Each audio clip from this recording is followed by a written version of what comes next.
Lost Suicide is a problem because it shows how a single man can disrupt the AAA industry. What do Final Fantasy, Devil May Cry, and a 15-year console ban in China have in common? Well, buckle in, neighbors. This is the ride of a decade-long development. The year is 2008, and Square Enix releases its first trailer for Final Fantasy Versus XIII. It features a protagonist that can wield multiple weapons that appear from thin air, rocking an epic hairstyle and a black-clad look. I'm not gonna lie, I remember that trailer for Final Fantasy Versus XIII. When it released, I was 20 years old at the time and not smart enough to use that as motivation to do something with my life. Yang Bing, on the other hand, the creator of Lost Suicide, was inspired. That trailer stuck with him, and in 2014, he did something about it. He started working on his passion project that would become Lost Suicide. For 2 years, Yang worked in silence. While in graduate school in South Korea, he quietly began prototyping. The dude had never made a game before, but he was determined. He kept his head down and used pre-made assets in the Unreal Engine 4 marketplace to create a demo. In July 2016, he released the trailer on his personal YouTube channel to the world, and it was met with resounding cheers. Sitting at over 4 million views, you can look at the comments today. Extremely positive. People were saying how a solo dev was embarrassing the AAA industry. He was able to make a game look more beautiful and appealing than what was currently coming out at the time. Now, I've never made a game before, but from my research on Lost Suicide, it appears that getting a playable demo and having a finished project are two very different things. And Yang would learn that over the next 9 years. So he releases the trailer on his YouTube channel, and as you saw, the internet loved it. Yang, with this trailer, caught the attention of Bao Bao, who was and still is leading the China Hero project.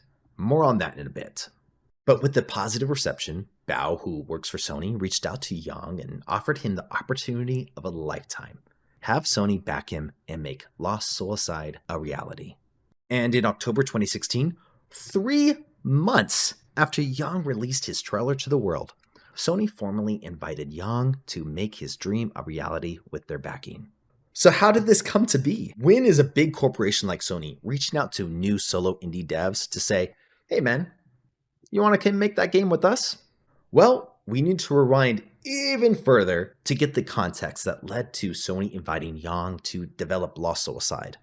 The year is 2000 and China puts a ban on console sales in their country. The government, in an effort to curb young men from playing games as what they deemed would harm their development, thought it best to prevent gaming from growing in China by instituting a console ban. Well, gamers just did it secretly. They went to PCs and other ways than legal to get the consoles. Well, the government in China never full-on renounced that the console ban was not a success, as people were finding ways to play regardless. They did end up pivoting and started allowing console sales to happen again. By 2015, the ban was fully lifted. The Chinese government also saw this as an opportunity for China to expand in the tech industry by making games and selling electronics related to gaming. So after 15 years of console sales being banned in China, there was pent-up demand for game creation in the country. And this is one reason you are starting to see bangers come out of China recently. They are essentially catching up for lost time. And Sony saw this as an opportunity and developed the China Hero Project. The China Hero Project, led by Bao Bao, was a program to seek out rising and potential talent in China and give them the resources they needed to be successful. Now, back to the current era. Yang releases his trailer for Lost Suicide, and Bao sees Yang and his game as the perfect candidate for the program. And now that you are caught up, China Hero Project, Yang solo developing and now working with Sony to create his game, Yang creates Ultizero Studios in January 2017, with himself being the director of the project. Whew, I feel like we've covered a lot so far. And if you feel like I have entertained you enough with these video game essays, could you do me a quick solid and...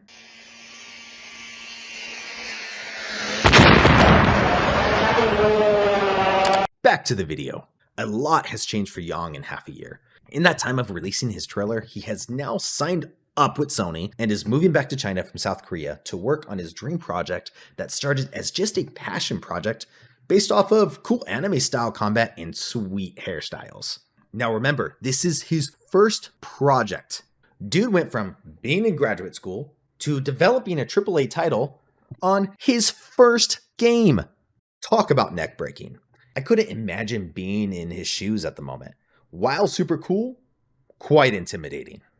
With being brand new to game development, never leading a team to now having the funding to make a AAA game, the woes of game development caught up to Yang. He describes in multiple interviews the pains that happened during this development cycle. He struggled leading a team, he had multiple tech problems, and really hit a low. When Lost Suicide first attracted attention, I didn't have the experience or ability to deliver a fully realized product. Much of the time since then has been dedicated to building a capable team and overcoming various challenges through trial and error. When I started, it was just me working alone. After it gained public attention, I received significant encouragement, and more collaborators and friends joined to form a proper team. At the beginning, we were inexperienced and eager to try everything, which led to many mistakes and challenges. There was even a period when the entire project and I personally hit a low point. Bo identified this problem for future China hero projects, that they should have stepped in earlier for technical problems and outsourced work to help the aspiring developers.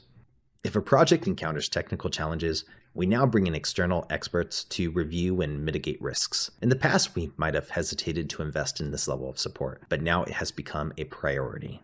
So besides technical problems and Yang learning how to lead a team of 40 developers on his first project, what else was happening during this time?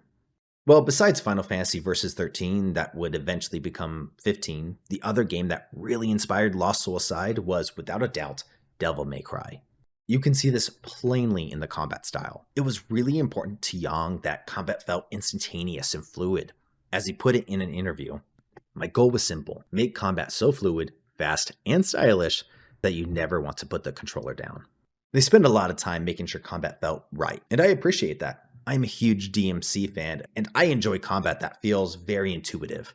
I remember juggling my first enemy in Devil May Cry 1 and dual wielding in DMC 3. Good times.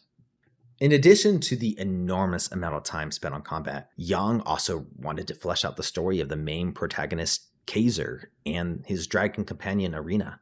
The protagonist's relationship with his dragon has been expanded, and the narrative has been enriched. And honestly, when researching this game, I had already wanted to play Lost Suicide. But I think that kind of sold it for me. It wasn't just going to be another action game, but a game with a story. And I appreciate that they took the time to flesh that out. I can get down with that. So, in the end, just how Final Fantasy Versus XIII took 10 years to develop and eventually became Final Fantasy XV, it's kind of poetic that Lost Suicide also took 10 years to develop.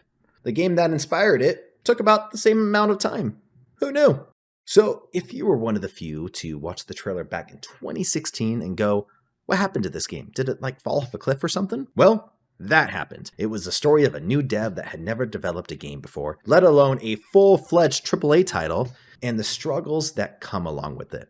Now, I haven't played the game yet. My videos are based on the history of a game development cycle and its devs and interviews, and I am doing my research before a game comes out. But I think this one looks good.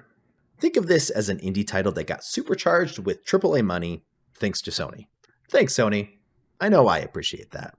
By the way, you should definitely advertise more about your games coming out for the China Hero Project.